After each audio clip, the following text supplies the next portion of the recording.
নিছি।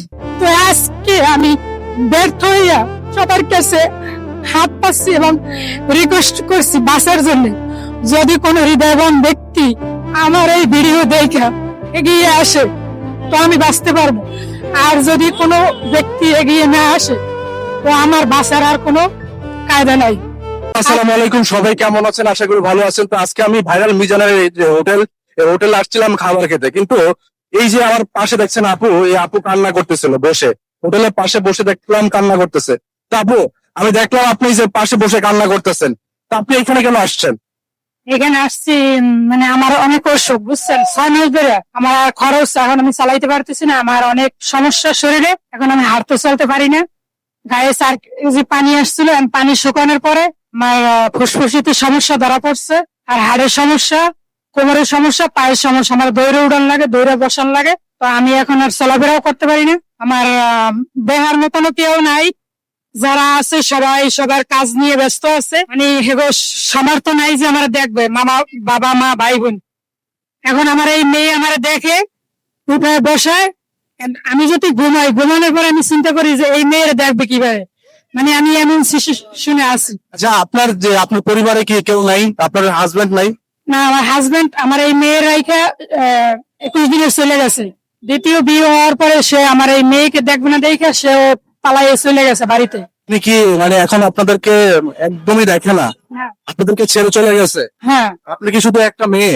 না, আমার বড় মেয়েও আসিল, ও আমার সাথে বেইমানি করছে, পালাইয়ে চলে গেছে। 16 মাস হয়ে গেছে। আপনার বড় মেয়ে কি আপনাকে ছেড়ে চলে গেছে? এখন মানে পরিবারের মধ্যে আপনার কেউ নাই, শুধু আপনার এই ছোট মেয়েটা ছাড়া? না, এখন আমি লাশ পর্যায়ে। আমি জীবনে বিদেশ করছি 4.5 বছর, তারপর আমি বাংলাদেশে চাকরি করছি। কোনদিন কোন চেয়ারম্যান মেম্বার কেউ বলতে পারবে না গ্রামের যে আমি 2 চাউল কেউ সহযোগিতা নিছি। কিন্তু আজকে আমি ব্যর্থ হইয়া সবার কাছে হাত পাচ্ছি এবং রিকোয়েস্ট করছি বাঁচার জন্য। যদি কোনো হৃদয়বান ব্যক্তি আমার এই ভিডিও দেখা এগিয়ে আসে তো আমি বাঁচতে পারবো, আর যদি কোনো ব্যক্তি এগিয়ে না আসে তো আমার বাঁচার আর কোনো কায়দা নাই। আর আমি ভিডিওটি এই জন্যই দিলাম, আমি যদি মারা যাই তাও বলতে পারবো যে না, আমি জনগণের কাছে সবার কাছে সাহায্য হয়েছিলাম। কিন্তু তারা সবাই আফসোস করবে যে না, তুমি তো মিথ্যা কথা বলছিল না, আসলেই সত্যি। তার জন্য আমি আজকে ইন্টারভিউ দেওয়ার জন্য বাধ্য হয়েছি। আর আমি উঠতেও পারি না, বসতেও পারি না। উঠাইলে এই ছোট মেয়ে ধৈর্য আমার উঠাইতে পারে না। মানে খুব কষ্ট হয় চলাফেরা। আসলে উনি একটা মানে প্রাইভেট না, উনি একটা সরকারি হসপিটালে তিনি চিকিৎসা নিয়েছিল এবং কিন্তু তিনি সঠিকভাবে চিকিৎসাটা পান নাই। তো আসলে সঠিকভাবে চিকিৎসা, আপনারা জানেন যে বাংলাদেশের চিকিৎসা ব্যবস্থা কতটা মানে অকার্য। তো সেই জায়গা থেকে আপনি যখন মানে টাকা থাকবে তখন দেখা যাচ্ছে আপনার প্রাইভেট হসপিটালে আপনি ভালোভাবে মানে চিকিৎসাটা নিতে পারবেন। তো আমার এই যে পাশে বোনটা, আসলে ওনার কথা শুনে আমার নিজের চোখেই অশ্রু ঝরছে। আসলে আমরা তো অনেক মানবিক কাজ করি, অনেকই মানবিক দিক থেকে সহায়তা করি। তো আসলে এই বোনটি এক সময় মানে তিনি কাজ করতো, উনি নিজ প্রবাসী ছিল, প্রবাস থেকে তার পরিবারকে দেখাশোনা করতো এবং তার যে মেয়ে ছিল তাদেরকে লালন পালন করছে। আর ওনার যে হাজবেন্ড, ওনাকে কিন্তু ফালায় তারপর চলে গেছে।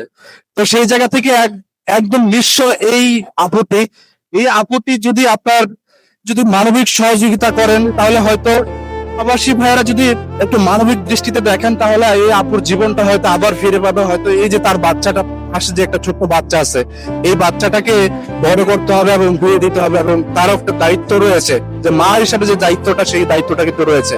তো সেই জায়গা থেকে আপনারা মানবিক দৃষ্টিকোণ থেকে আমি আপনাদেরকে হাত করে জোর করে বলছি যে আপনারা এই বোনটার পাশে দাঁড়ান, এই বোনটাকে সহযোগিতা করুন। যেমন আবু সাইদকে আপনারা সবাই সহযোগিতা করেছেন। আসলে প্রকৃতপক্ষে যারা ভুক্তভোগী, সেই মানুষগুলোকে যদি আমরা সহযোগিতা না করি, সেই মানুষগুলো যদি আমাদের কাছ থেকে ফিরে এক বুক ভরা কষ্ট নিয়ে ফিরে যায়, তাহলে সেই জিনিসটা আসলে আমাদের জন্য খুবই খারাপময়। তো আমি সবার দৃষ্টি আকর্ষণ করছি যে এই আপুটির পাশে সবাই দাঁড়ান মানবিক দৃষ্টিকোণ থেকে। এবং আমাদের এই ভিডিওর স্ক্রিনে ওনার নাম্বার দেওয়া থাকবে, বিকাশ নাম্বার। আপু, আপনি ভিডিওর মধ্যে আপনার বিকাশ নাম্বারটা আপনি দিয়ে দেন। 01775486 733। দর্শক, এই বিকাশ নাম্বারটা হচ্ছে এই আপুর। আপনারা যারা প্রবাসী ভাই আছে এবং যারা মানবিক কাজ করেন, মানবিক সহযোগিতা করেন, অনেক কিছু অনেক টাকা অনেক দিকে মানে শেষ করে ফেলেন। হয়তো আপনার 5 টাকা 10 টাকা করে যদি এই আপনারা সহযোগিতা করেন, তাহলে ওনার জীবনটা হয়তো উনি আবার ফিরে পাবে, আবার আগের মতো সে মানে কাজে ফিরে যেতে পারবে এবং তার দায়িত্ব সে পালন করতে পারবে। কেউ যদি অর্থে সহযোগিতা করতে পারেন, তাহলে ওনার বিকাশ নম্বরে অবশ্যই আপনারা অর্থ পাঠিয়ে সহযোগিতা করতে পারবেন। আর যারা মানে এভাবে অর্থ দিয়ে সহযোগিতা না করতে পারেন, তারা অবশ্যই আমাদের এই ভিডিওটা শেয়ার করে সবাইকে ছড়িয়ে দিবেন এবং লাইক কমেন্ট করে শেয়ার করে দিবেন।